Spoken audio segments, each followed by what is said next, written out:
खंदळ अभिवाचकांनो नमस्कार. मला सांगा, कधी तुम्ही कुणाची कथा ऐकताना पूर्णपणे मंत्रमुग्ध होऊन गेला आहात का? जणू तुम्ही त्या कथेचाच एक भाग होता, ती जगत होता. बरं का मित्रांनो, ती जादू त्या शब्दातून आलेली नव्हती, तर ते शब्द कसे सादर केले होते त्यामधून. चला तर मग उतरूया आजच्या विषयात. टोनचं महत्त्व आणि अभिवाचनात स्वरनियमन करण्यासाठी आपण तो कसा वापरतो, कसे तुमच्या आवाजातले छोटे छोटे बारकावे आणि बदल एका सरळ साध्या कथेला एका अविस्मरणीय अनुभवामध्ये रूपांतरित करतात. तर मग आसनस्थ व्हा, एक दीर्घ श्वास घ्या आणि तुमच्या अभिवाचन कलेची पातळी आपण वाढवूया. मी विचारते, अभिवाचनात स्वर नियमन म्हणजे नक्की काय हो? थोडक्यात सांगायचं तर ती आहे तुमच्या आवाजाला योग्य वळण देण्याची कला. तुमच्या आवाजाचा पिच, टोन, वेग आणि व्हॉल्यूम ऍडजस्ट करून. त्यामुळेच तर भूताच्या गोष्टींची भासती वाटते. विनोदी गोष्ट ऐकायला मज्जा येते आणि भावनात्मक गोष्ट कधी कधी डोळ्यात पाणी आणते. कल्पना करा, एखादी रोमांचक साहसी कथा अगदी कंटाळवाण्या सपाट एकसुरी आवाजात सांगितली. म्हणजे बघा, मग हिरो त्या गडद गुहेत धावला, त्याला त्याच्या मागे काहीतरी ऐकू आलं, तो मागे वळला आणि यात फार काही रोमांचिक वाटत नाही ना, का बरोबर? तर पण आपण थोडा मॉड्युलेशनचा मसाला मिसळा आणि आणि मग तो हिरो त्या काळोख्या गुहेत शिरला. वाऱ्याच्या त्या लाटेने त्याच्या मणक्यात उडुडी भरली. त्याला त्याच्या मागे काहीतरी ऐकू आलं. तो मागे वळला आणि आता बघा, याला म्हणतात लक्ष वेधून घेणं. तर आता बघूया असं टोन म्हणजे काय आहे. अभिवाचनाच्या शस्त्रागारामधील एक अत्यंत शक्तिशाली आयुध आहे. टोन तुमच्या कथेचा मूड ठरवतो, तो तुमच्या प्रेक्षकांच्या भावना ठरवतो. ते घाबरले पाहिजेत का? त्यांना उत्साह वाटला पाहिजे का? नॉस्टॅल्जिक, सस्पेन्स वाटला पाहिजे का? चला एक एक बघूया. पहिलं, उत्साह आणि आनंद. तिचे हात थरथरत होते. हळुवार हाताने तिचं बर्थडे गिफ्ट उघडलं. आत होता तिच्या स्वप्नातला तो लेटेस्ट आयफोन. तुम्हाला तो उत्साह जाणवतोय का? बघा. दुसरा, भीती आणि रहस्य. तो जुना लाकडी दरवाजा करकरला.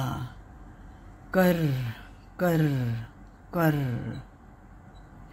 आणि कोपऱ्यातली ती सावली हलू लागली. बापरे, पण घरात तर कोणीच नसलं पाहिजे यावेळी. आता तिसरं, दुःख आणि उदासी. स्मशानभूमीतून परतल्यावर तिनं आईचं कपाट उघडलं. तिचा शालू हाताने कुरवाळला.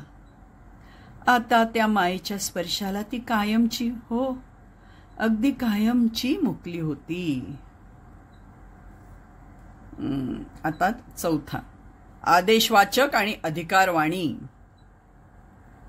ऐक, परमपूज्य गुरुजींच्या उपदेशाकडे अजिबात दुर्लक्ष करू नकोस. तुझ्या आयुष्यात आमूलाग्र बदल होईल बघ. भावनांचा टोन कसा काळजाला भिडतो ते पहा. यामुळेच लोकांच्या मनाला तुमचे शब्द स्पर्श करतात. ते केवळ ऐकले जात नाहीत, जसं या हृदयातून त्या हृदयात. चला आता आपण प्रॅक्टिकली बघूया. तुमचा टोन आणि आवाजाचा कंट्रोल सुधारण्यासाठी 3 अत्यंत प्रभावी तंत्र आहेत. पहिलं तंत्र, दर्पण संवाद. आरशासमोर उभं राहून एक छोटीशी कथा सांगा. तुमच्या चेहऱ्यावरील आविर्भाव, हावभाव आणि तुमचा आवाज कसा बदलतो ते नीट पहा. तुम्ही जितके अधिक एक्सप्रेसिव्ह असाल तितके तुमचे मॉड्युलेशन अधिक चांगले होईल. दुसरी, रेकॉर्ड करून पहा. वेगवेगळ्या भावनांसह एखादा पॅरेग्राफ वाचून स्वतःच रेकॉर्ड करा.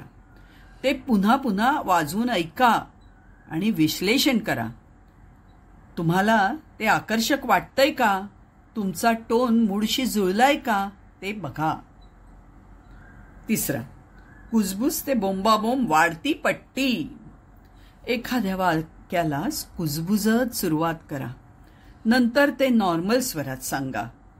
नंतर ते अगदी वरच्या पातळीवर आणा. हे तुम्हाला आवाज नियंत्रित करण्यास आणि बोलण्यातील एकसुरी आवाज टाळण्यास मदत करतं. तर माझ्या सहकारी अभिवाचकांनो, टोन ही एक महत्वाची गोष्ट आहे. हे तुमच्या आतापर्यंत लक्षात आलंच असेल. टोन म्हणजे सर्व काही आहे. हा एक सिक्रेट पदार्थ आहे जो तुमच्या कथांच्या पाककृतीला अविस्मरणीय बनवतो. आपल्या आवाजाचा वेगवेगळा प्रयोग करत राहा. तुमच्या शब्दामागील भावनांचा अनुभव घ्या. सराव सराव आणि आणखीन थोडा सराव करा. आणि सर्वात महत्वाची गोष्ट म्हणजे तो एन्जॉय करा. जर तुम्हाला हा व्हिडिओ उपयुक्त वाटला तर तो लाईक करायला, सबस्क्राईब करायला आणि नोटिफिकेशन बेल दाबायला विसरू नका. हो, अभिवाचनासाठी अजून अधिक टिप्स घेऊन येण्यासाठी. बरं मग, पुढच्या वेळेपर्यंत अफलातून कथा सर्वांना सांगत रहा. धन्यवाद.